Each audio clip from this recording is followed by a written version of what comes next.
You're watching South Asia Newsline and here are the top stories we are tracking for you on Friday, the 6th of October. Recovery work continues after deadly glacial flooding in India. Activists raise concern over terror launch pads in POK. And Bangladesh inaugurates Russian-built nuclear power plant.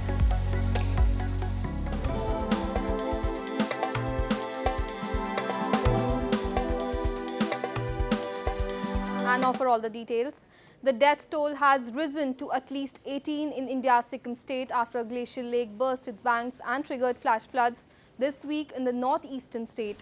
Authorities in neighbouring West Bengal have also recovered at least 22 bodies, taking the combined death toll to 40, Reuters reported, quoting an official of West Bengal government. An estimated 76 people were also reportedly missing. The disaster occurred on Wednesday after cloudburst triggered torrential rains and an apparent avalanche causing major flooding in the Teesta River. The flash flood has washed away 15 bridges and the main highway between Sikkim and West Bengal, hampering rescue operations. Termed as one of the worst disasters in the region in more than 50 years, the floods have impacted the lives of 22,000 people ahead of its popular festive and tourism season in the scenic state.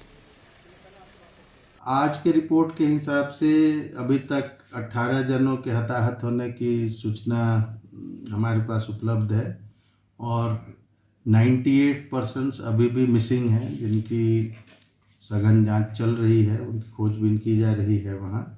और injured जैसा जो कल situation था 26 में ही है वहाँ, उसमें ज़्यादातर लोग first aid and other treatment के बाद डिस्चार्ज हो गए हैं। India's Home Minister Amit Shah on Friday chaired a review meeting on the Left Wing Extremism and said that work should be done towards creating a common training module so that uniformity can be brought in the methodology of combating it. The third anti-terror conference meeting saw the participation of several ministers as well as National Security Advisor Ajit Doval. It aims at fulfilling the central government's commitment to the development of left-wing extremism-affected states. Shah had earlier in a post on X termed Naxalism a curse to humanity, saying that Prime Minister Narendra Modi's government is committed to uprooting it in all its forms.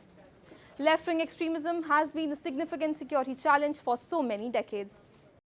Moving on, Kashmiri political activists raised concern over mushrooming terror launchpads in POK and their impact on the region on the sidelines of the UNHRC session in Geneva, a report. Activists from Pakistan-occupied Kashmir held a seminar in Geneva recently and highlighted the impact of extremism and violence in their region under Pakistan's rule. They raised concern that Islamabad has made POK a launch pad for cross-border terrorism, while extremist groups are being used to intimidate people protesting against inflation, poverty and unemployment in the occupied territory. इस वक्त Pakistani occupied Jammu Kashmir में हज़ारों की तादाद में लोग बाहर निकले हुए हैं इलेक्ट्रिसिटी के लिए, रोटी के लिए, और उसके ख़िलाफ़ जो है वो पाकिस्तान जिहादी ग्रुपों को खड़ा कर रहा है। जब ये लोग अपने इलेक्ट्रिसिटी के लिए डिमांड कर रहे थे तो पाकिस्तान की तरफ से ये जो जिहादी ग्रुप है उन्होंने एक जुलूस निकाला है, उसका मकसद यही था कि लोगों को डरा धमकाकर खामोश कर दिया जाए। India has also long accused that Pakistan aids terror groups to spread unrest in its Kashmir Valley. Islamabad, however, denies the charge. Our area is continuously, right from 1947, is using a launching pad for the terrorist activities, to launch them on the Indian other side of Jammu and Kashmir for the terrorist activities, for the militant activities. Terrorist organization, even political activists terrorized by these organizations, even the other political movement or rights movement undermine these terrorism and extremism activities in POK. Dhaka and Moscow on Thursday inaugurated a nuclear power plant built by Russia in Rooppur district on the banks of the river Padma in Bangladesh. Russia's President Vladimir Putin and Bangladesh PM Sheikh Hasina participated via video call in what the Russian embassy in Bangladesh described as nuclear fuel delivery ceremony. The South Asian country is building the first of 2 nuclear power plants in collaboration with a Russian state-owned atomic company in a $12.65 billion project, 90% of which is financed through a Russian loan repayable within 28 years with a 10-year grace period. Bangladesh has faced its worst electricity crisis since 2013 due to erratic weather and difficulty in paying for fuel imports amid declining forex reserves and a weakened currency. Moving on, the Nepalese authorities and the IMF team have reached a staff-level agreement for disbursement of about $51.3 million under the third review of the extended credit facility. The agreement is subject to approval by the IMF's executive board. The global lender said Nepal's external position has strengthened, supported by prudent fiscal and monetary policies, buoyant remittances, and increasing tourism activity. Following a slowdown last year, growth is projected to recover this fiscal year to 3.5%, which is below potential due to weak domestic demand. Inflation is declining but is still elevated, it said. Hours after Maldives President-elect Mohamed Muizzu hinted at withdrawal of foreign forces from his country, India on Thursday said it is looking to collaborate closely to address regional challenges, including security concerns. Responding to Muizzu's statement on troops withdrawal, Foreign Ministry spokesperson Arindam Bagchi had said India's partnership with Maldives has been focused on capacity building and working together on shared challenges and priorities. President-elect Muizzu is backed by PPM, a former President Abdullah Yamin, who is also known to be close to China.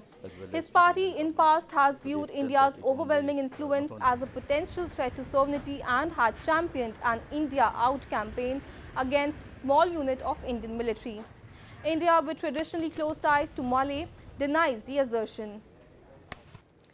And full dress rehearsals were held in India's Prayagraj city on Friday by the personnel of Indian Air Force as they geared up to celebrate IAF's 91st anniversary. As a prelude to the main celebrations on Sunday, the rehearsal saw para-jumpers descending from the height of 8,000 feet, filling the gathered audience with thrill and enthusiasm. In an apt show of military strength of the Indian Air Force, the event also witnessed the display of parade drill by air warriors with the maiden appearance of Battalion of Women Agniveer. Formed on October 8, 1932, the Indian Air Force marks the day as Air Force Day. As part of the celebrations, a ceremonial parade will be held on Sunday at the Air Force Station Bamroli, which will be followed by an aerial display over the Sangam in the afternoon. सबसे बड़ा air show था और मुझे बहुत अच्छा लगा यहाँ पे एयर शो देख के और ये मेरा फर्स्ट एक्सपीरियंस था तो बहुत अच्छा लगा। अच्छा, क्या कुछ नया था इस बार यहाँ पे देखने के लिए? यहाँ पे कमांडोज आए थे एंड जो हमारे कमांडोज ऊपर वो अविष्कार कर थे वो सब बहुत अच्छा लगा मुझे। आज प्रयागराज में एयरफोर्स स्टेशन बमरौली में एयरफोर्स डे परेड की फुल ड्रेस रिहर्सल हुई है और इस फुल ड्रेस रिहर्सल में हमने देखा कि जो स्कूली बच्चे हमारे आमंत्रित थे उनका जो पार्टिसिपेशन रहा है, जो जोश के साथ उन्होंने तालियों की गड़गड़ाहट के साथ सभी वायु सैनिकों का अभिनंदन किया है, ये बहुत ही गर्व की बात है और ये हमारे देश का भविष्य है और अब साफ नज़र आ रहा है कि वो वायुसेना से प्रभावित हैं और हम आशा करते हैं कि आगे चल के वायुसेना से जुड़ेंगे।